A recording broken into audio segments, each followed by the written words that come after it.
aujourd'hui, on va parler d'un peu de tout, voilà. C'est le nouveau format. C'est le nouveau format que j'utiliserai quand je suis un petit peu fatigué et que je vous dis, j'ai pas le temps de préparer des trucs un peu carrés. Eh ben, on va un petit peu se balader, pas au pif, hein, j'ai préparé à l'avance, hein, j'ai mes petits onglets qui sont là, hein, et je vais pouvoir les faire défiler sous vos yeux ébahis, comme on fait d'habitude, hein, donc c'est préparé, mais j'ai pas dû faire des recherches, avoir de la documentation visuelle ou quoi pour vous montrer. Voilà, j'ai pas eu besoin de faire beaucoup de recherches, mais j'ai juste eu une idée, je me dis, ah ouais, tiens, on devrait parler de ça, chercher un peu dans l'actualité, tiens, qu'est-ce qu'il y a d'intéressant en ce moment. Voilà, même si c'est une actualité qui date un petit peu d'il y a quelques semaines, voilà, c'est pas très grave, on peut quand même en parler, tout le monde n'est pas toujours au courant de tout, c'est pas parce qu'une news a un mois que tout le monde a vu qu'elle était passée. J'espère en tout cas que vous allez bien, que vous n'êtes pas aussi fatigué que moi, et qu'on va pouvoir vivre un petit moment sympa. Donc la petite heure juste entre nous, un petit tour d'horizon juste entre nous, voilà, le nouveau format pour aujourd'hui de la petite intro. Salut Ronan! Salut Ronan, comment vas-tu? Premier sur l'info. Tout à fait, tout à fait. Et donc voilà, on va commencer sans plus attendre, hein. On va lever le voile. Lever le voile.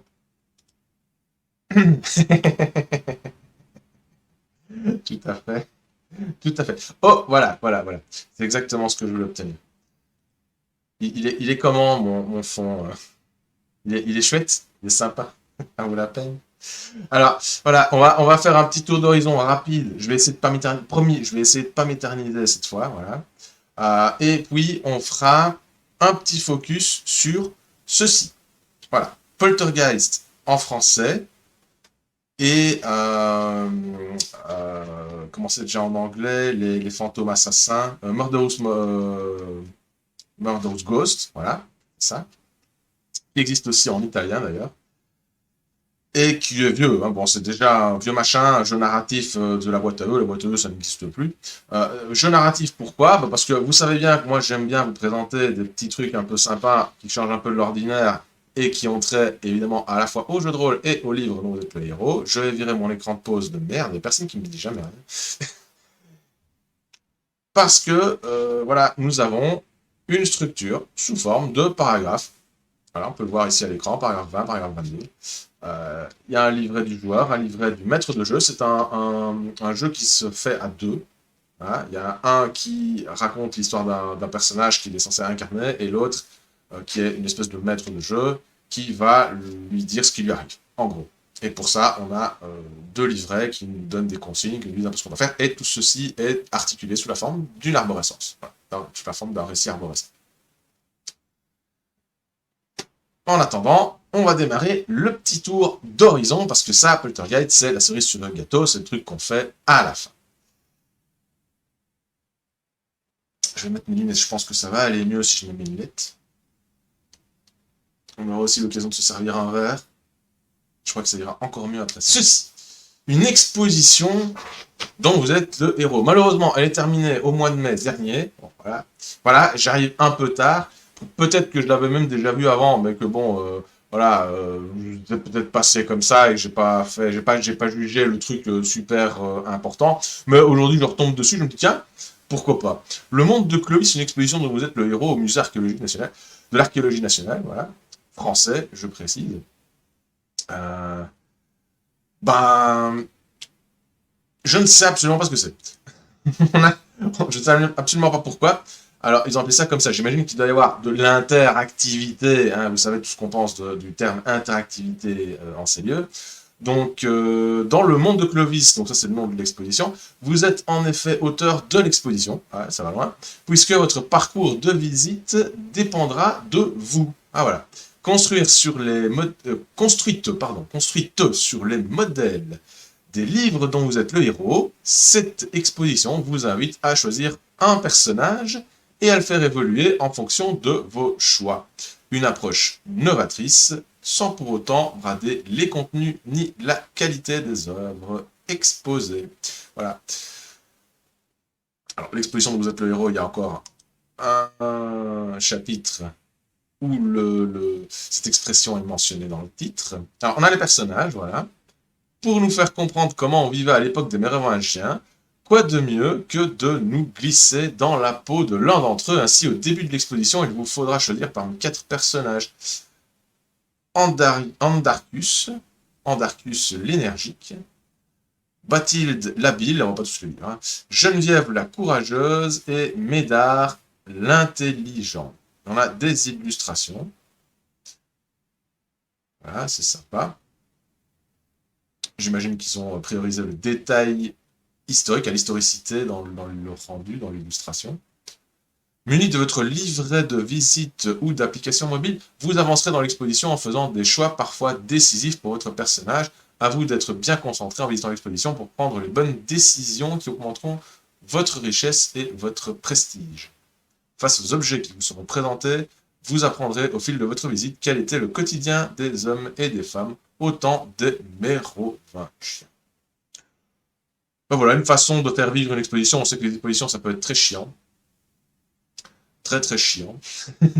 Les textes qui sont écrits sur les panneaux ont beau être magnifiques, rester plusieurs minutes debout à lire des panneaux géants, c'est chiant. Et peut-être que là, ils ont réussi un truc. Je sais pas, il aurait fallu tester. Ah, moi, bon, du haut de ma Belgique, j'ai pas toujours l'occasion non plus de faire ce genre de choses quand ça se passe pas à côté de chez moi. Mais voilà. Une exposition vivre à revivre. Bah bon, comme je vous le dis, voilà, elle s'est terminée au mois de mai dernier. Donc bon, la news est un peu tardive. Néanmoins, voilà, c'est quand même un truc qui s'est terminé dans l'année. Donc je suis pas trop à la ramasse quand même. Voilà. Et ça valait la peine d'être souligné. Voilà. Le monde de Chloé, c'est une exposition dont vous êtes le héros. Comme quoi le concept peut être utilisé, réutilisé à d'autres sauces. Et on voit bien comment le monde évolue. On voit que l'expression dont vous êtes le héros apparaît quand même régulièrement dans les médias maintenant, et on sent bien que les personnes qui étaient enfants ou ados à la grande époque des livres de héros, bah aujourd'hui sont adultes et occupent des places stratégiques dans les différents corps de métier. Voilà. La suite. Alors, un article des Inrecuptibles. Marel de Cortázar, l'ancêtre du livre dont vous êtes le héros. Vous vous souvenez, on en a parlé de Marel de Cortázar, c'est ce fameux bouquin qui se trouve derrière moi, je vous remonte. Voilà. C'est ce fameux bouquin. Donc, avec un système éventuellement où à la fin de chaque chapitre, voilà, on vous renvoie vers un paragraphe. Il n'y a pas de choix, c'est chaque fois un paragraphe. Disons qu'en fait l'auteur a prédéterminé une façon différente de lire son livre, en commençant par un autre chapitre et en mélangeant les chapitres. D'ailleurs, il ne les mentionne pas tous dans son arborescence, mais c'est une arborescence qui est pré-écrite, qui se trouve en début du livre, et on vous dit d'emblée, ben voilà, vous pouvez lire ça comme un roman traditionnel, ou bien vous pouvez suivre un autre parcours. Et l'intuition me dit que on peut même essayer de trouver d'autres parcours, d'autres solutions pour obtenir une trame narrative différente ou qui permettrait d'y voir plus clair dans cette espèce de labyrinthe. On va voir le concept de labyrinthe dans la littérature arborescente, c'est quelque chose qui revient apparemment assez souvent aussi dans les articles. Alors voilà, ici ça date, bon ça date, encore une fois, quand on écrit sur le sujet, on n'est pas toujours mieux informé que les autres. Donc, on excusera l'auteur ou l'autrice, voilà, Elisabeth Philippe, d'avoir écrit le 17 juillet 2013 qu'il s'agissait du premier livre interactif, Marel, roman Dédale, j'aime bien cette expression, roman Dédale de l'Argentin Julio Cortázar, voilà, transfigure le lecteur en héros romanesque, transfigurer le lecteur en héros. C'est cette démarche de vouloir toujours captiver le lecteur et en faire autre chose que simplement qu'un lecteur. Voilà. Il y a cette idée, je pense, dans la littérature arborescente de manière générale, de vouloir se détacher de son rôle de lecteur. Je crois que ça, c'est un truc super important quand on étudie le concept et qu'on veut en parler. C'est un fait, je pense, qu'il faut établir. C'est qu'il y a ce rapport vraiment qui est ultra travaillé entre l'auteur, entre le récit et le lecteur. Voilà. Donc, par un jeu de miroir et de dédoublement, il devient son propre personnage culte. C'est un tout petit article, hein, si on peut peut-être lire un passage. Euh, Voilà, on dit que c'est un peu l'ancêtre des romans interactifs. Voilà. Bon, évidemment, c'est pas vrai. On le sait. Voilà. C'est une coïncidence dans l'histoire de la littérature arborescente. Voilà, ça fait partie de toute la vague, entre guillemets, si on peut appeler ça une vague, des expérimentations de la littérature surréaliste, et ce qu'on appelle la métalittérature. Donc la littérature qui commence à parler d'elle-même et à réfléchir sur, bah oui, finalement, le narrateur, l'auteur, le personnage, le lecteur. Est-ce qu'on peut pas un peu mélanger tout ça, faire quelque chose d'un peu magique avec ça? Voilà, ça, d'un peu ludique surtout. Voilà, je pense que ça fait partie de ce courant-là des années 60. On sait qu'il n'y a pas nécessairement de lien de cause à effet entre l'écriture de ce bouquin et le sorcier de la montagne de feu, que dit contraire. Alors voilà, bon, qu'est-ce qu'on peut dire? C'est donc à cloche-pied que l'on suit les déambulations entre terre et ciel d'Horatio et de la Sibylle, deux déracinés qui s'aiment, se perdent et se retrouvent à travers leur double. Voilà, je savais pas que c'était une histoire qui parlait de double. J'ai vraiment pas lu ça. Autant j'ai lu d'autres comme Herbert Quint et tout ça, mais j'ai pas lu Marais. Alors, sur fond de musique de jazz, dont la langue de Cortázar reproduit le rythme syncopé, on passe des ambiances enfumées et éthyliques de Saint-Germain-des-Prés à l'atmosphère délétère d'une clinique de Buenos Aires. Bien sûr, Horatio, voilà, etc., etc., etc. Donc ça, c'est l'ambiance du livre. On va pas tout lire, on n'a pas le temps. Peut-être le dernier paragraphe plus intéressant. Pris au jeu, entre parenthèses, deux pistes, élaboré par l'écrivain, le lecteur est partie prenante de cette œuvre labyrinthique. Voilà, labyrinthique, roman Dédale, œuvre labyrinthique. Il en vient le héros véritable, un changement de perspective opéré par la volonté même de Cortázar et de son double de fiction. Parce que lui-même a un double dans l'histoire. Alors, je disais un changement de perspective opéré par la volonté même de Cortázar et son double de fiction. Morelli, l'écrivain de prédilection d'Horatio, donc le personnage du livre, hein, il a un écrivain de prédilection, dont les théories littéraires scandent Marel, dans un jeu de mise en abîme. C'est pas très clair, c'est peut-être moi qui entrecoupe ma lecture et qui lit pas bien. Mais bon. Il y a une citation. Le véritable et l'unique personnage qui m'intéresse, c'est le lecteur. Ah, ouais. Dans la mesure où un peu de ce que j'écris devrait contribuer à le modifier, à le faire changer de position, à le dépayser, à l'aliéner. Ok.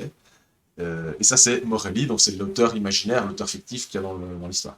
Par un jeu de miroir hyper sophistiqué, chaque lecteur de Marel se retrouve transfiguré en un personnage romanesque auquel il peut vouer son propre culte. Voilà. En fait, en gros, on dirait une journaliste comme ça qui est tombée ou une chroniqueuse littéraire qui est tombée sur le bouquin, elle se dit oh putain, c'est comme un livre dont les héros, autant je vais écrire un petit papier dessus. Et voilà, elle prend ça et elle se renseigne pas. Mais oui, forcément que Cortázar, il est aussi un peu inspiré des années 40 avec, je retombe plus sur son nom, je l'aurais dit 50 milliards de fois, celui qui a écrit Herbert Quint et compagnie. Voilà, enfin, vous voyez de quoi je parle, on en a assez souvent parlé, mais bon, il y a un antécédent à ça, voilà, il y a un précédent. Ouais, la vague des années 60 n'arrive que parce que, je pense, il y a au moins un précédent. Je ne pense pas qu'elle arrive spontanément comme ça. Il y avait au moins l'essai des années 40 qui a lui aussi est passé pendant un temps pour être une espèce de premier livre de héros. Ouais, ça n'a rien à voir. Mais oui, avec cette même idée de créer un récit labyrinthique, voilà, à défaut d'une littérature arborescente. En tout cas, en Marel, on a quand même une ébauche de littérature arborescente, mais il n'y a pas de choix, il n'y a pas de choix multiple. Voilà, il y a une arborescence, mais il n'y a pas de choix multiple. Je vais quand même retrouver le bouquin. Je ne retombe pas sur le titre, ça m'énerve. Mais oui, voilà. Louis Borges. Borges, nom de Dieu. Celui-là, je l'ai lu. Voilà, je l'ai lu en long et en large, je l'ai lu deux, trois fois, plusieurs fois, c'est très compliqué à comprendre. Mais oui, il y a cette idée de se perdre, de faire perdre le lecteur et de jouer avec lui, et comme ça de jouer avec les notions de narrateur, d'auteur, et là aussi on trouve des livres imaginaires, des auteurs imaginaires. C'est un peu Lovecraftien quelque part tout ça, voilà, je trouve. Donc voilà, parenthèse fermée, donc voilà, un petit extrait ici sympa d'un petit article, mais qui ne sait pas tout, qui ne sait pas tout, voilà, c'était très rigolo, très rigolo. Soit. moi j'aimais bien l'idée de roman Dédale, et c'est un truc que je vais noter dans notre petite liste, dans notre petite liste qui défile en bas, notre ancien tableau noir qui s'est transformé en liste déroulante. Alors, actualité, découvrir les coulisses d'un livre dont vous êtes le héros. Ouais, je suis retombé là-dessus. Actualité, c'est pas la première fois que je lis un article de ce média. Quand les jeux vidéo atteignent des degrés de réalisme jamais vus, difficile d'imaginer qu'un simple livre puisse être à l'origine d'une aventure trépidante, pleine de choix cruciaux qui peuvent mener à la mort ou à la victoire. Et pourtant, le livre dont vous êtes le héros ont su captiver pas mal d'entre nous. Mais au fait, comment s'écrivent-ils? Je suis tombé là-dessus tout à fait par hasard. C'est pas un article qui date d'hier. Mais voilà, apparemment, on trouve ici une image de Sabotage, qui est un des récits de Choose Your Own Adventure, hein, qu'on voit ici au milieu. Peut-être, si je clique dessus, on n'a pas un agrandi, mais voilà. Sur la couverture, on voit... c'est pas rigolo, je sais pas, on voit c'est pas, des nazis. Ouais, c'est très spécial, ok. Euh, alors...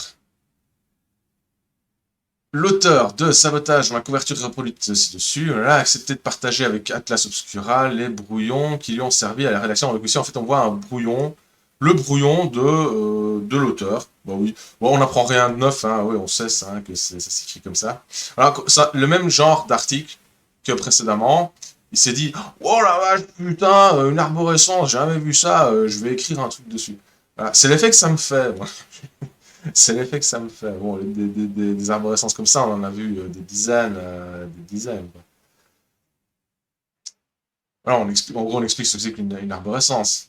Mais il y a quelques éléments qui sont des citations de l'auteur, et là, c'est plus intéressant. Il y avait beaucoup de ratures, de passages, de gomme et de nouvelles tentatives. Se souvient J. Lebot, qui a rédigé un certain nombre d'ouvrages du genre dans les années 80. Ces titres portaient eux aussi un certain défi littéraire, puisqu'il faut exprimer un maximum de choses en un minimum de texte afin de proposer des choix réguliers mais cohérents dans un déroulé narratif. Ça, on n'en parle pas souvent.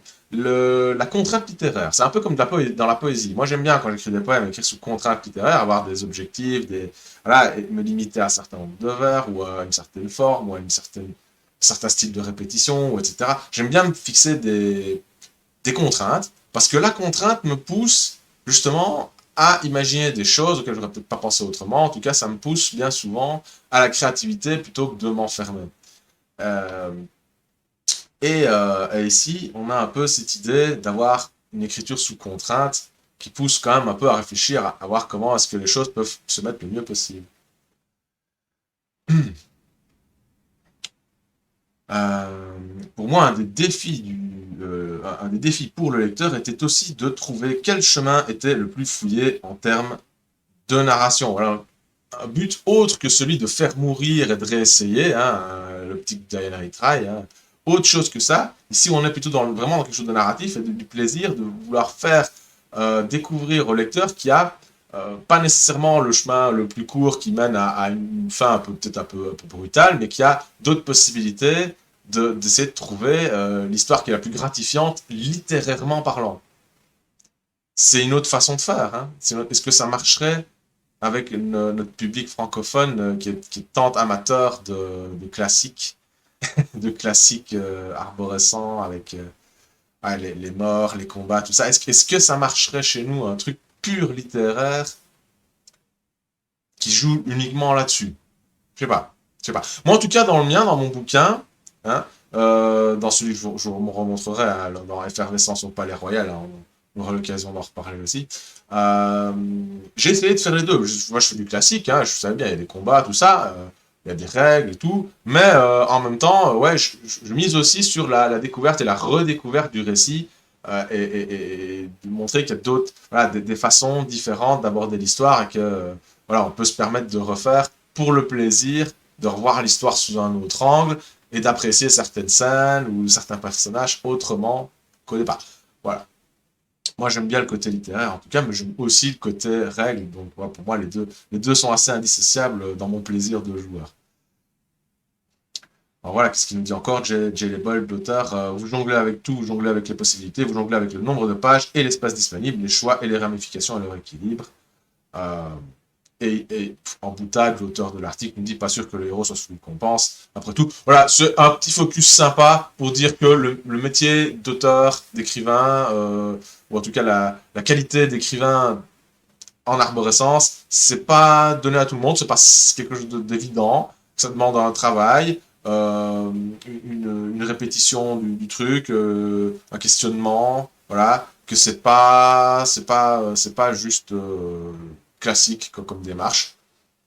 Voilà, petit truc sympa, très court, bah, ça aurait peut-être pu être développé, voilà. Enfin bon. On continue notre petit tour, hein. Tout petit tour. Je suis tombé là-dessus. Voilà, Flamme. Flamme. C'est un, voilà, de chez Luni. Luni, c'est ceux aussi qui font la boîte, je sais plus comment ça s'appelle le truc, je l'ai mis. Ouais, Ma Fabrique à Histoire, voilà. Ma Fabrique à Histoire. La start-up française Luni a un nouveau projet dans son sac, et ça c'est une news qui date du 22 mai, donc ça va, je suis en retard, mais on l'a dit, vous le savez, vous ne me dites rien, mais vous le savez. Luni a un nouveau projet dans son sac, un baladeur interactif, voilà, baptisé Flamme. L'appareil proposera aux enfants des aventures audio interactives à découvrir à l'aide d'un boîtier transparent qui n'est pas sans rappeler la première Game Boy. Ok, voilà. On va pouvoir se regarder une petite vidéo de l'introduction. Ici, j'ai des pubs à la con. Pourtant, j'appuie sur le bloqueur de pub à chaque fois et ça ne reste pas. C'est une vraie pénitence, ce truc. On va pouvoir regarder une petite vidéo que je vous ai préparée.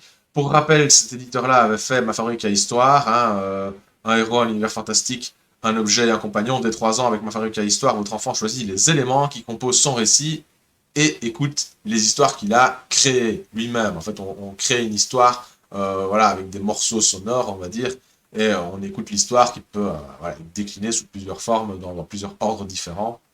C'est un peu le principe de Marel de Courteneuf. On prend un peu les séquences comme ça, et, voilà, et on les remet dans d'autres ordres, et on voit si ça donne quelque chose. C'est un peu le principe de la métalittérature de l'époque, des années 60. C'est un peu le concept, l'espèce de littérature labyrinthique, comme ça un peu ce qu'on va avec. Voilà. Et il y a cette interaction ici directe avec le... Il n'y a plus de lecteur, ici il y a carrément un auditeur, mais bon, c'est comparable, qui va lui-même choisir dans quel ordre il décide d'entendre l'histoire, quoi, il va créer, entre guillemets, sa propre histoire. Sa propre trame narrative, en tout cas. Petite vidéo de ce bidule. Il y a le financement participatif qui a récolté 1583%. Voilà, c'est son objectif de base, donc c'est terminé le 23 juin. Et là, on a une petite vidéo qu'on va pouvoir regarder pour un peu souffler de tout mon blabla. Après Ma Fabrique à Histoire, Luni présente Flamme. Qu'est-ce que c'est? Avec Flamme, tu vas vivre des aventures incroyables, encore plus immersives et interactives. C'est une vraie révolution audio pour les plus de 7 ans comme toi. Quel genre d'aventure? Des histoires créées par les éditions Luni, la maison d'édition interne de Luni. Avec Flamme, tu vas voyager dans le temps, découvrir des mondes fantastiques, naviguer sur la mer, explorer la jungle. Et tu rencontreras même des personnages que tu connais déjà. Et il sert à quoi l'écran? Grâce à lui, tu seras le héros de tes aventures. Pendant l'histoire que tu vas écouter, il va te permettre de guider les personnages de l'histoire, de remplir ton inventaire, de choisir ta prochaine destination et même la personnalité de ton héros. Tu vas apprendre plein de nouvelles choses et l'écran s'éteindra automatiquement quand l'histoire commencera pour laisser place à ton imagination. Wow! Et on peut faire quoi d'autre avec? Tu peux naviguer entre les chapitres, mettre l'histoire sur pause, reprendre ton écoute là où tu t'es arrêté, explorer les menus ou visionner les paramètres, écouter tes livres avec un casque ou directement depuis le haut-parleur. Et on peut aller sur Internet? Eh bien non, le Wi-Fi permet uniquement à tes parents d'ajouter de nouveaux livres audio interactifs à ta bibliothèque. Impossible de surfer autre part que sur ton imagination. Et c'est fabriqué où? Il est fabriqué en France, à Strasbourg. Sa coque et ses boutons sont constitués à 35% de plastique recyclé. Voilà, toutes tes histoires tiennent dans ta poche. Maintenant, tu peux les emporter partout avec toi. Flamme, prêt à plonger au cœur des aventures?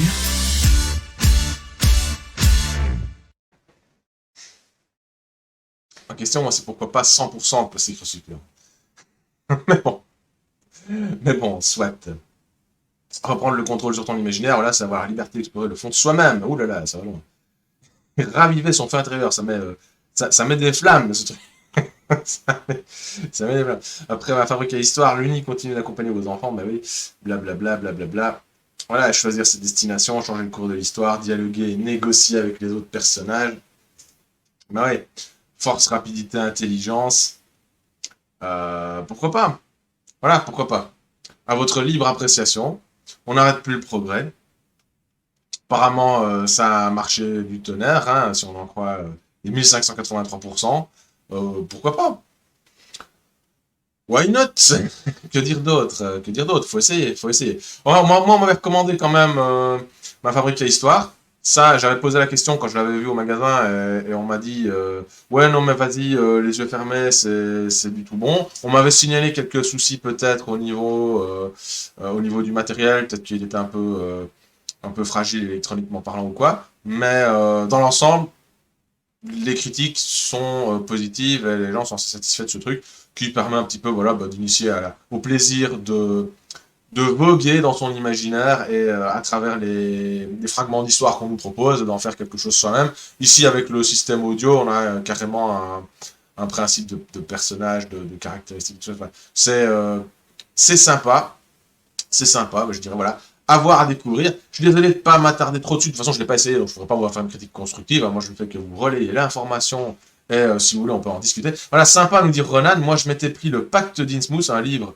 dont vous êtes le héros en audiobook, ok, mais le chapitrage ne fonctionnait pas du tout sur l'appli Audible, donc je me suis fait rembourser. Oh, bah ça c'est dingue ça. C'est dingue ça. Le Pacte d'Innsmouth, ouais, c'est un comment c'est, les Choose Cthulhu, là, ou je sais plus quoi, euh, et ouais, c'est quoi, donc ça marchait pas, quoi, tout simplement. Le chapitrage, qu'il y avait un bug ou quoi, c'est dingue ça. Ah ouais, j'imagine, ça doit être frustrant. Qu'est-ce qu'on a là? Qu'est-ce qu'on a là?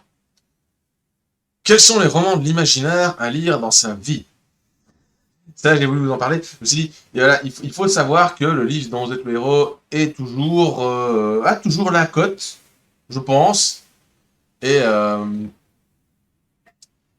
donc, voilà, je vous en parle sur la FNAC. Qu'est-ce qu'on trouve? Que La Couronne des Rois de Steve Jackson a été une révélation pour JR87, je sais pas si c'est un chroniqueur ou je sais pas. Le titre fait partie de la série Sorcellerie, bah ça on le sait. Voilà, si vous êtes né dans les années 70, vous connaissez les livres dont vous êtes le héros. Ou dans les années 80, ça marche aussi. Hein. Nul besoin d'avoir été membre d'un club Donjons et Dragons pour lire La Couronne des Rois, opus le plus prestigieux de la collection Sorcellerie et peut-être le plus fameux des livres d'aventure Folio Junior. Pour ceux qui l'ignoreraient, la lecture ne se fait pas ici sur un mode linéaire puisqu'il faut faire des choix. Bien vu, lu. Fantasy, magie, c'est Harry Potter avant l'heure pour Boomer Nostalgie. Je déteste cette expression, Boomer. Je hais profondément cette expression.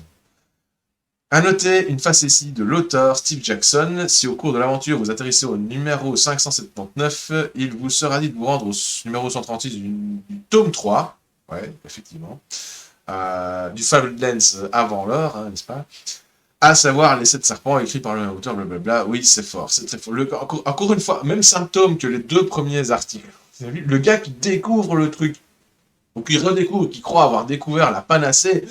Wow, bordel de fuck, il y a un livre qui envoie dans un paragraphe d'un autre livre de la même série. Bordel, faut que je le dise, faut que tout le monde le sache. Voilà, c'est ça.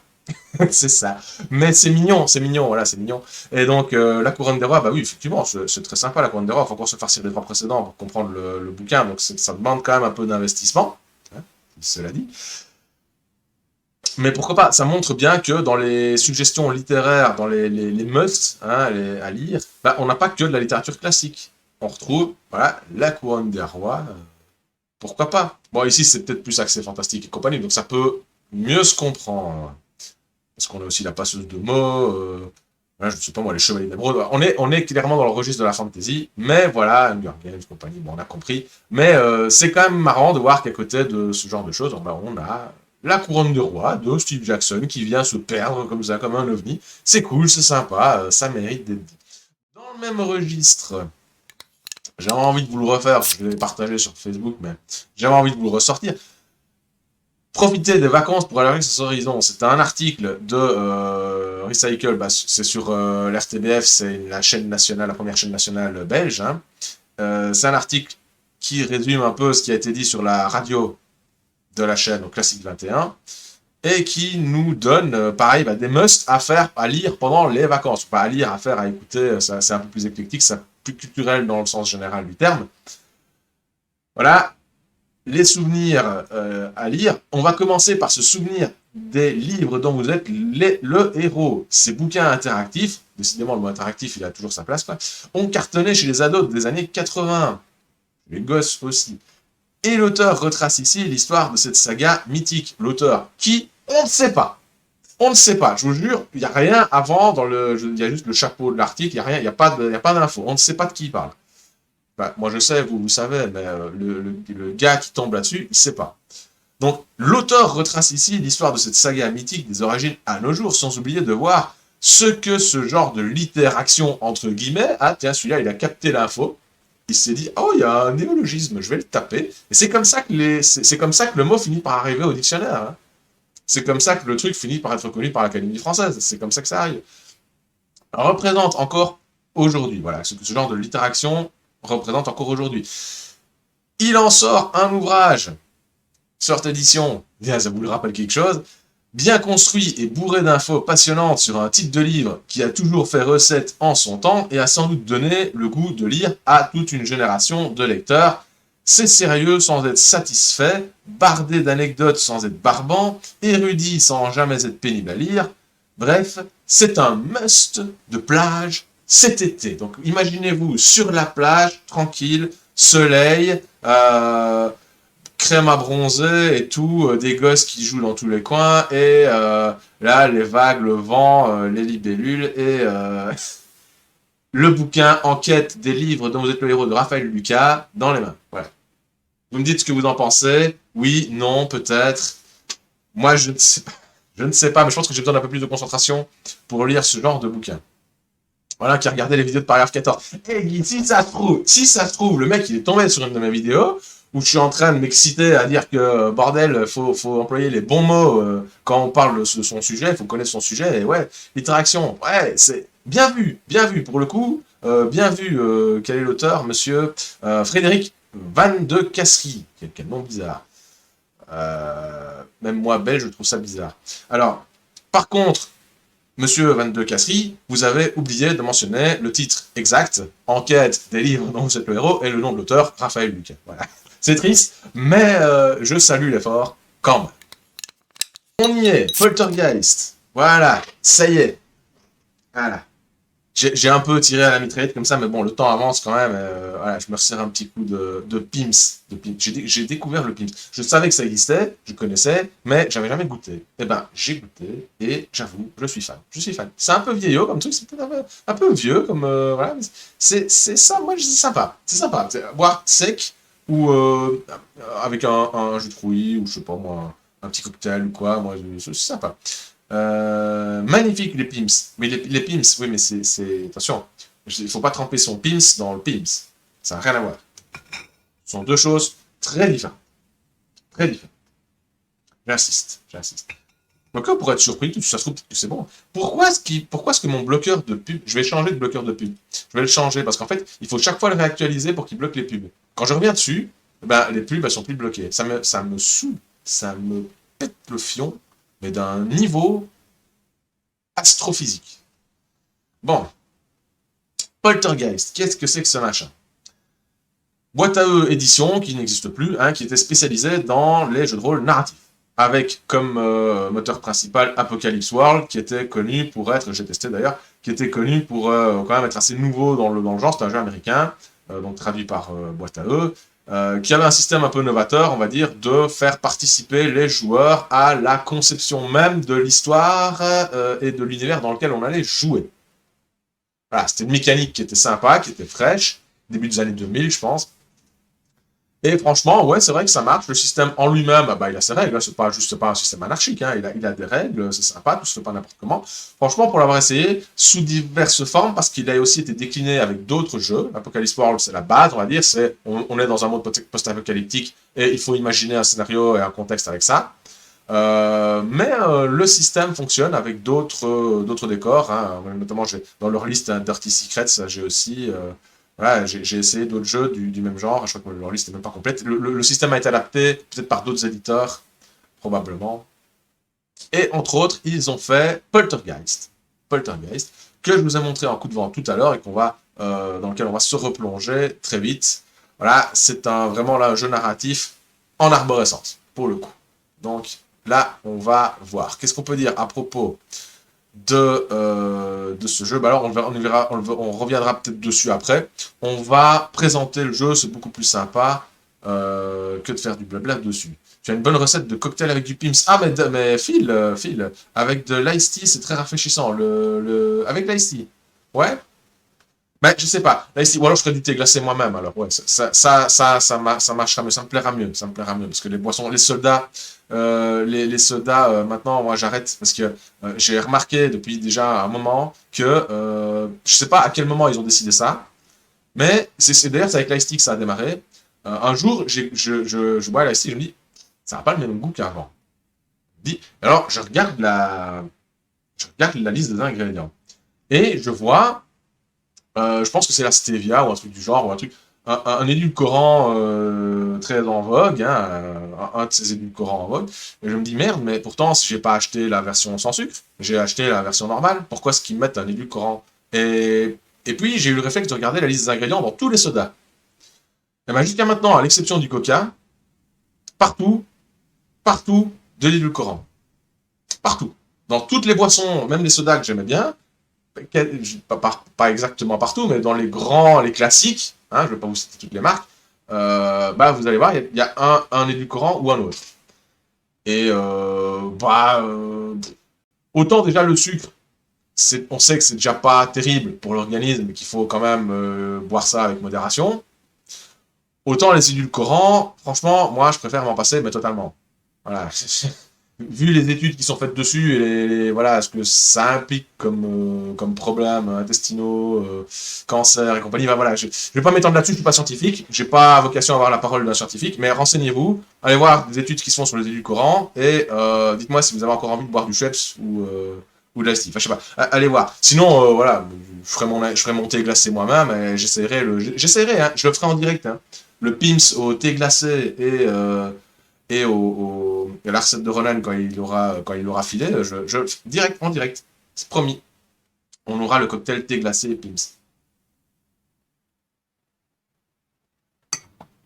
Alors. Donc je voulais vous montrer le bouquin. On va voir ça tout de suite. Voilà. Faites coucou à l'escargot, monsieur Escargot, c'est bon. C'est bon, monsieur Escargot. Donc de D. Vincent Barker, hein, bon, c'est anglais, Murderous Ghosts à l'origine, donc fantôme meurtrier, qu'ils ont traduit en français par un mot allemand, poltergeist. Voilà, c'est normal, tout va bien. Je ne sais pas pourquoi. Parce que le poltergeist, à la base, je pense, pardonnez si ma culture en fantomatique n'est pas au poil, mais il me semble que le poltergeist, c'est l'esprit frappeur. Ou alors je dis des conneries. Ouais, l'esprit qu'on ne voit pas nécessairement et qui envoie tout valdinguer dans tous les coins ou qui donne des coups dans les murs, dans les portes, l'esprit frappe 3 fois. Je sais pas. Peut-être que je me trompe. Hein, voilà, faudrait que justement, je vous avais montré sur le Facebook en coup de vent le numéro le magazine que j'ai acheté sur les fantômes. Justement, peut-être qu'on pourra trouver la réponse dedans. J'irai peut-être jeter un œil si on a le temps après avant que ça n'arrive. J'irai jeter un œil dans le magazine et on verra si la définition du poltergeist correspond bien à ce que je pensais. Qu'est-ce qu'on a là-dedans? Alors, on a 2 livrets. Je vais d'abord vous dire quand c'est sorti, comme ça vous êtes fixé sur l'époque, le contexte temporel. Hein, il est bien marqué Powered by the Apocalypse. Voilà, ça veut dire que ça fonctionne sous système Apocalypse World relativement plus ou moins, quoi, comme je vous ai présenté tout à l'heure, hein, avec plus ou moins de variantes. 2011, voilà. 2011 pour la version originale, et 2012 pour la boîte à E. Et il y a une mention pour les droits gérés en Italie. C'est intéressant parce que j'avais remarqué qu'il y avait une couverture italienne, et apparemment, peut-être que ça a été fait en même temps, ou pas en collaboration, ou c'est possible. Donc, ok, on est début 2010, et le jeu de rôle narratif est assez impactant à cette époque, on va dire, dans le monde du jeu de rôle, en tout cas, ça a son petit effet. Et ici, voilà, qu'est-ce qu'on trouve? On trouve un bouquin, deux bouquins, qui sont présentés sous forme d'arborescence. On a un blanc, un noir. Le noir, c'est le livret du joueur. Le blanc, c'est le livret du MC, c'est-à-dire le maître... c'est comment qu'ils appelaient ça? C'est pas le maître de jeu, fatalement. C'est expliqué au tout début. Ah là là là. Ça, je finirai par le retrouver, hein, c'est pas grave. Donc, comment ça marche? Eh bien, le but, c'est de raconter une histoire. On joue à deux, on a une espèce de maître de jeu, c'est plutôt quelqu'un qui va orienter, diriger l'histoire en fonction des informations qui lui sont communiquées ici, et un joueur qui va recevoir des informations particulières qui vont également orienter son roleplay. Voilà. Le joueur unique, donc, en tête-à-tête avec le compteur, va incarner un personnage, mais pas comme dans un jeu de rôle classique où il peut choisir absolument tout ce qu'il veut, il est obligé de se fier au choix que lui présente le livre. De la même manière, donc là on a une restriction de liberté du joueur, on va dire, par rapport à un jeu de rôle, mais on a aussi une restriction de liberté du maître de jeu grâce au livret, puisque lui-même est soumis à l'arborescence qui est fixée à l'avance. De la même manière qu'on nous le disait dans l'article précédemment, écrire, voilà, imaginer une histoire sous la contrainte arborescente, c'est sympa. Donc l'article, c'est pour ça que je vous le lis aussi, hein, l'article d'actualité, qui disait que, qui reprenait les propos de l'auteur de Sabotage de la série Choose Your Own Adventure, qui disait que c'était quand même un challenge d'écrire, d'avoir cette contrainte et de pouvoir tout faire rentrer dans un certain nombre de paragraphes, de pages, etc. Parce qu'il y a la contrainte éditoriale aussi, malgré tout. Hein. Et donc, cette contrainte-là, on la retrouve ici pour les participants, pour les joueurs, quoi. Donc, aussi bien le maître de jeu que le joueur. Alors, comment ça marche d'un point de vue pratique? On va lire quelques extraits. Voilà, donc les bases, vous jouez à tour de rôle. Lors de votre tour, lisez le paragraphe dans votre livret et faites ce qui est indiqué. Ce paragraphe vous demandera peut-être de décrire un élément issu de votre imagination, de donner votre opinion sur ce que l'autre, donc l'autre, c'est-à-dire pas soi, celui qui est en face, quoi, ce que l'autre décrit ou sur ce que vous avez décrit vous-même. Il vous demandera de poser une question à l'autre ou que vous répondiez à une des siennes, etc., etc. Voilà. Et alors, on nous dit, il vous indiquera peut-être de piocher une carte, ou bien que l'autre doit en piocher une. Il s'agit de cartes traditionnelles, hein, d'un paquet de cartes, piqueur, trèfle, tarot, piqueur, trèfle, carreau, voilà, j'y arriverai. Donc tout le monde peut avoir dans son chez-soi. Alors on nous dit qu'il faut d'abord voilà, lire les consignes, hein, quand on tire des cartes, il se passe des trucs. Hein, voilà. Ici, par exemple, voilà, le nombre de couleurs dans votre main détermine si l'autre peut s'échapper. Donc le but pour le MC, il faudrait vraiment que je retrouve le C. Qu'est-ce que c'est que ça veut dire quoi C? MC? Ça devait être marqué quelque part quand même. Il n'y a pas un petit glossaire ou quoi? C'est dingue, pourtant j'ai vu l'info. Mais bon, soit, on va dire le maître de jeu tant qu'on n'a pas l'info. Le maître de jeu, donc, le nombre de cartes, le nombre de couleurs dans votre main détermine si l'autre peut s'échapper. Donc il a pour objectif de faire en sorte que l'autre ne s'échappe pas. Il doit le coincer, voilà.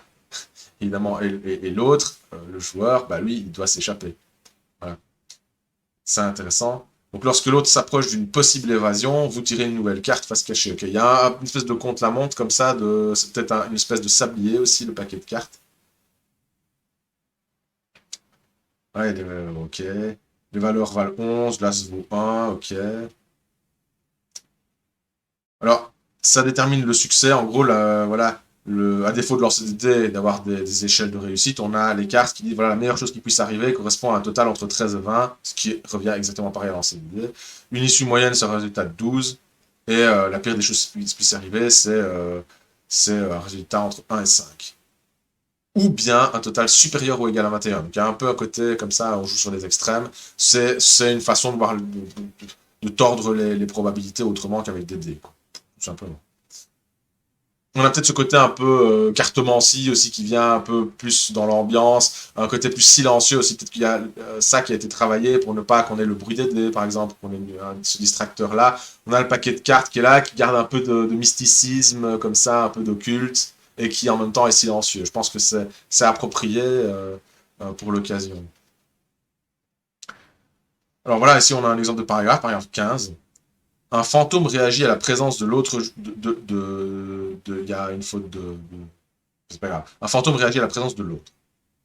Option A. Choisissez s'il va regarder, lui parler, s'il approche de lui ou simplement s'il s'immobilise. Option B. L'autre vous dit ce que le fantôme fait. Spécial. Un fantôme réagit à la présence de l'autre joueur. Ok. Pourtant, je crois que j'ai essayé une fois ce truc, mais à mon avis, je ne sais pas si j'ai été jusqu'au bout. Il y a un texte d'ambiance. Pensez à d'immenses sous-sols et au sous-bassement d'une grande usine désaffectée. Voilà. Un événement d'une terrible violence s'est produit ici, pas juste un accident, une terrible violence humaine. Imaginez quel genre de violence ça a pu être. Amnésie, trahison, cruauté, démence, peur, revanche ou douleur, vous développerez les détails de l'histoire au fur et à mesure que vous jouerez. C'est un des grands classiques du système Apocalypse, c'est de dire on fait les choses au fur et à mesure, on ne s'embête pas à préparer un scénario avant. Le scénario se prépare à partir du moment où on commence à jouer. Voilà. C'est une forme de contrainte aussi. Donc pour le moment, vous n'avez besoin que d'une ambiance et de quelques images mentales. Cette violence et ses conséquences ont créé des fantômes qui hantent désormais cet endroit. Salut Sam. Ah, on pourra peut-être le tester celui-là, un de ces quatre. Le Poltergeist. Voilà, on présente Poltergeist, un jeu narratif. Alors, imaginez ce qu'il reste des événements qui ont eu lieu ici, du sang, des os, des vêtements déchirés, des choses perdues, éparpillées, pas besoin de le cacher ou de le rendre indéchiffrable. Plus c'est horrible, mieux c'est. Imaginez les fantômes terrifiants, pensez à leur corps, leurs yeux, leurs visages, mains, odeurs et voix. Un fantôme est une créature de douleur. Un poltergeist, donc sous-entendu, traduction littérale, ce serait un fantôme meurtrier, est une créature de désespoir, engendrée par la violence. Chaque fantôme, qu'il soit victime, bourreau, témoin, vit maintenant dans un monde d'absolue violence. Imaginez comment ce qu'ils ont enduré pourrait se répercuter dans la menace mortelle qu'ils peuvent représenter. Pour commencer à jouer, piochez une carte face cachée au-dessus du paquet dans votre main, ne la regardez pas, dites à l'autre d'aller au paragraphe début et attendez. Et alors, voilà, c'est comme... On aurait pu le faire, j'aurais pu avoir un paquet de cartes à côté, je ne l'ai pas fait, mais bon. Voilà, on dit qu'on a pioché un roi de cœur, on attend. Et l'autre, dans son livret, lui, qu'est-ce qu'il a? Maître de cérémonie, MC, voilà. Maître de cérémonie. Hop, début. Donnez au maître de cérémonie votre nom. Donc on lui donne des instructions pour qu'il se présente en tant que personnage. Si vous n'arrivez pas à choisir rapidement un nom, prenez le vôtre. Ok, on est simple. Dites au maître de cérémonie que vous avez 23 ans, que vous êtes courageux, athlétique et intelligent. Dites au maître de cérémonie que vous êtes un spéléologue urbain, que vous inspectiez les égouts et que, sans trop savoir comment, vous vous êtes retrouvé dans cette usine désaffectée, près de là où Platt Street contourne la rivière. Platt Street, on n'a pas d'infos sur Platt Street dans l'autre bouquin. Il y a une info géographique qui vient se perdre ici comme ça. Dites au maître de cérémonie que vous explorez un souterrain, vous explorez en fait depuis un moment, et vous vous êtes éloigné de la bouche d'égout par laquelle vous êtes arrivé, voilà, etc., etc. Je ne vous dis pas tout. Et puis on doit dire au maître de cérémonie d'aller en 1. Donc, il y a ce ping-pong, comme ça, chaque paragraphe de chaque livre donne une instruction à l'autre. Et ainsi, comme ça, on a les éléments qui s'imbriquent, la narration qui se construit. Si c'est la première partie du maître de cérémonie, dites-lui de ne pas s'inquiéter, que vous pouvez parfaitement attendre pendant qu'il lit et qu'il réfléchit. Okay. Alors là, ensuite, on a le paragraphe 2. Donc, alors, c'est le maître de cérémonie qui doit aller en 1. Et donc, cérémonie, voilà, il doit aller en 1. Et c'est lui qui décrit ce qui se passe. Donc, décrire l'espace, voilà, dans lequel l'autre évolue, décrire les traces de la violence, etc. On lui donne des instructions. Et puis, l'autre doit aller en 2. C'est le maître de cérémonie qui doit dire à l'autre d'aller en 2. Et alors, en 2, c'est là qu'on commence à avoir les choix en arborescence. Alors, quelle est la pire des choses que cela vous inspire? Voilà, en fonction de ce que le maître de cérémonie aura décrit comme scène, l'autre, comme on dit ici, donc le joueur, l'autre, aura le choix entre 1, 2, 3, 4, 5, 6 états émotionnels, on va dire trahison, cruauté, folie, revanche, désespoir, ou bien menace. Voilà, il ne peut pas choisir autre chose. On va dire qu'on va choisir folie, voilà, on va aller au 22. Voilà, folie. Dites au maître de cérémonie qui a été votre modèle le plus important. Piochez.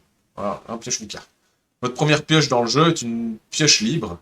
Peu importe quelle carte vous tirez, elle compte comme un résultat de 13 à 20. Ok. Ok. Si vous en avez assez et que vous voulez arrêter de jouer, allez directement en 48. D'accord. Il y a toujours ce principe de si on est mal à l'aise, on parle de fantôme, on a peur, il fait noir, faut arrêter.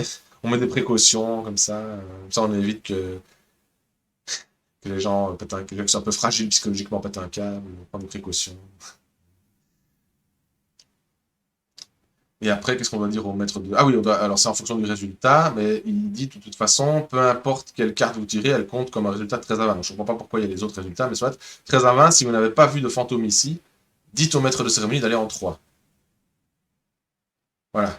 S'il y a un fantôme ici, dites au maître de cérémonie d'aller en 13. Ça dépend des descriptions du jeu de blabla entre le maître de cérémonie et l'autre qui a eu lieu précédemment. Si on a incorporé des fantômes dans la scène, le choix est le 3, si c'est pas le cas, le choix est le 13, pardon, si c'est le cas, le choix est le 3. Voilà, tout simplement. Bah voilà, vous avez compris. Vous avez compris le concept. J'ai 23 ans, je suis athlétique, je sais plus quoi, voilà. C'est ça. Voilà, mais bon, l'idéal serait d'avoir les livrets, évidemment, mais ça n'existe pas, ça ne se vend plus. Trouver ça d'occasion, franchement, je sais pas, bon courage. Mais c'est des livrets agrafés, donc je peux aisément les photocopier, les photographier ou quoi que ce soit sans les abîmer du tout, quoi. Donc il n'y a aucun problème. Si un jour on veut se tester ça en live, en buvant un Pim's thé glacé, eh ben voilà, je pense que ça peut être sympa, il y a du potentiel. Mais à mon avis, one shot quoi. Tu fais ça une fois, après je crois que t'as fait le tour. Ouais, c'est un a priori, hein. Mais je pense qu'on a fait le tour avec une seule séance de ce truc. Maintenant, voilà, c'est un récit arborescent. Moi, j'ai dans ma petite collection, je suis bien content parce que je pense que si je voulais l'avoir maintenant, j'aurais beaucoup de mal. Donc voilà, si vous ne connaissiez pas ça, alerte aux collectionneurs Poltergeist de la boîte à eux. Alors, si on retombe avant de repasser à la scène de jeu, Oula, un écran noir, ça ne va pas. Voilà. Si on retourne sur le web, on peut obtenir quelques infos. Alors, on a des suppléments sur un site que je vais vous copier et coller dans le chat, parce que si ça vous intéresse, ce serait bête de s'en priver. Alors, on peut avoir des suppléments en français. Voilà. Sur un site qui a une extension hyper chelou. C'est .itch.io. Voilà. Je sais absolument pas ce que c'est. Mais je vais vous faire parvenir cela. Je sais absolument pas ce que c'est que ces extensions bizarres. Mais voilà, c'est la fabrique de l'imaginaire. Et vous avez là-bas des extensions que vous voyez à l'écran. Donc voilà, vous pouvez les downloader ici en bas. Petit guide des destinations mortelles. Voilà. Donc ça, c'était l'info. Alors, on peut le trouver par contre en format PDF sur DriveThruRPG, mais en original, quoi, en anglais.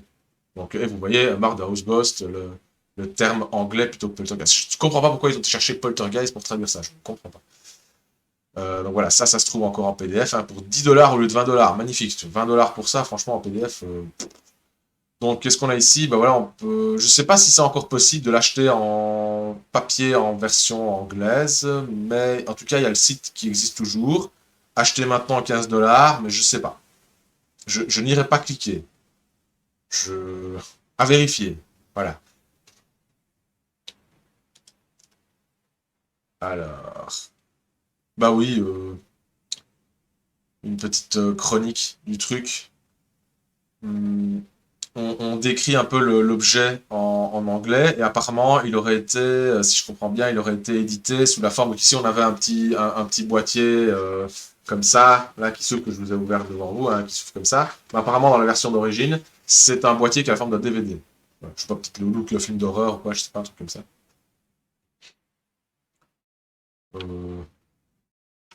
Euh, je voulais vous le mettre parce que dans le premier paragraphe de cette petite chronique, on nous dit, voilà, un old-fashioned Choose Your Own Adventure story. En français, on aurait dit, comme on l'a vu tout à l'heure, un livre dans le style, un jeu dans le style des livres dont vous êtes le héros. Voilà. C'est bien la preuve que c'est bien le Choose Your Own Adventure aux États-Unis qui a marqué les esprits et qui s'est imposé comme la référence. Dans le phrasé, dans le phrasé, on va dire un Choose Your Own Adventure like. Voilà. C'était juste pour le plaisir de vous le montrer. Et vous le voyez pas, vous le voyez pas et vous me dites rien, parce que c'est coupé à l'écran, je le vois moi, je le vois là. Si je rétrécis, peut-être que vous le voyez, ouais, ça doit apparaître là maintenant quelque part sur votre écran.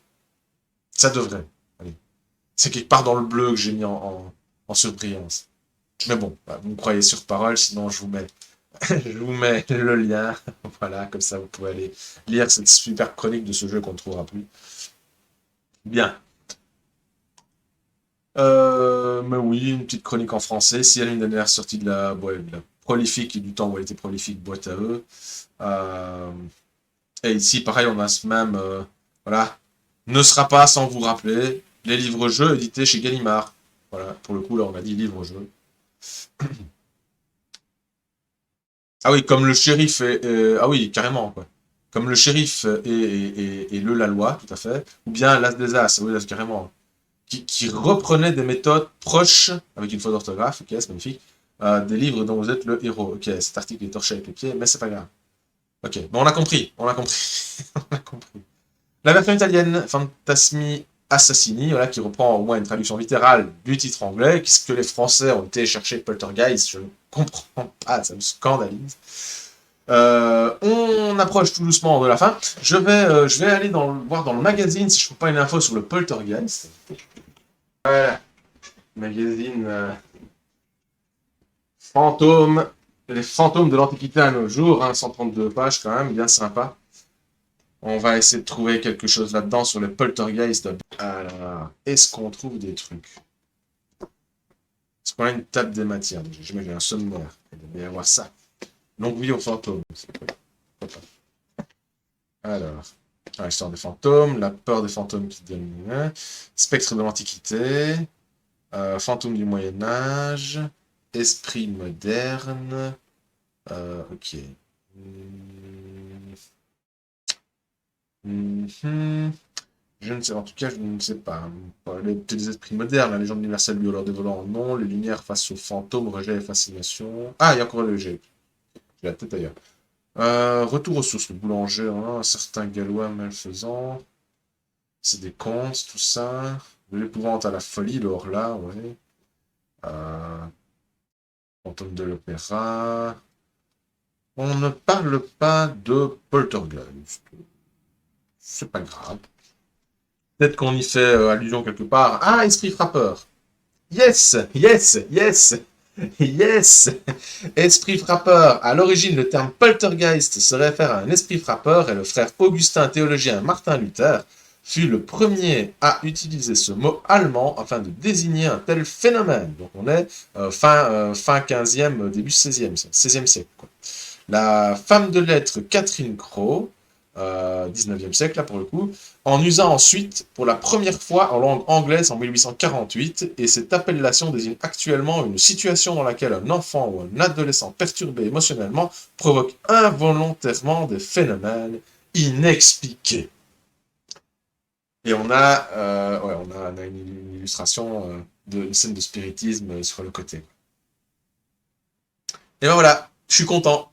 On va pouvoir clôturer sur cette réponse. Cette fois-ci, j'ai géré mon timing. Voilà. J'ai géré, je suis content de moi. Mais j'espère que cette petite séance, cette petite intro juste entre nous vous a plu. N'hésitez pas à me dire ce que vous avez pensé du format un peu plic-ploc comme ça. Mais malgré tout, il y avait des petits éléments de cohérence. J'ai essayé d'amener des choses, de faire des liens. Je prends pas les articles juste au hasard. Je prends pas une cible avec une flèche en disant hop, je vais prendre cet article-là. Mais non, je réfléchis quand même, mais je réfléchis pas autant que si je dois faire un truc construit, sérieux sur l'histoire, la narratologie ou je sais pas quoi. Ici, ça permet vraiment à mon cerveau d'être un peu plus pisse et de faire un truc qui est peut-être un peu plus dynamique et qui vous aussi vous repose peut-être un peu. J'espère que ça vous a plu. J'espère que vous avez découvert des choses ou redécouvert des choses, que vous avez fait des liens intéressants dans votre petite tête. Et qu'on va pouvoir se quitter pour mieux se retrouver dans quelques minutes. Donc, je vous passe le générique et on s'offre une petite pause.